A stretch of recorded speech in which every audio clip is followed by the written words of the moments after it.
ఒక అడవిలో పెద్ద సింహముండేది. ఒకరోజు అది నిద్రపోతుంటే ఒక చిన్న ఎలుక దానిమీదకు ఎక్కింది. సింహం కోపంగా ఎలుకను పట్టుకుంది.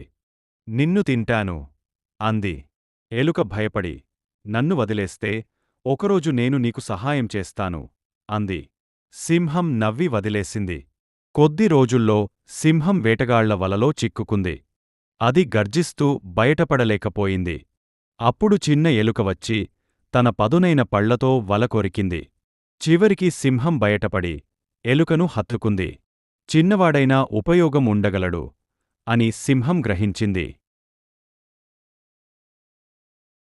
ఒక వేసవిలో ఒక కాకి చాలా దాహంతో ఎగురుతూ నీరు వెతికింది. ఒక ఇంటి దగ్గర చిన్న కుండలో నీరు కనిపించింది. కాని నీరు చాలా తక్కువగా ఉంది. కాకి తాగలేకపోయింది. అప్పుడు అది ఒక తెలివైన యుక్తి ఆలోచించింది. దగ్గర్లో ఉన్న చిన్న రాళ్లను ఒక్కొక్కటిగా కుండలో వేసింది. నీరు పైకి వచ్చింది. చివరికి కాకి తృప్తిగా నీరు తాగి ఎగిరిపోయింది. నీతి: కష్ట సమయంలో బుద్ధి ఉపయోగిస్తే పరిష్కారం దొరుకుతుంది.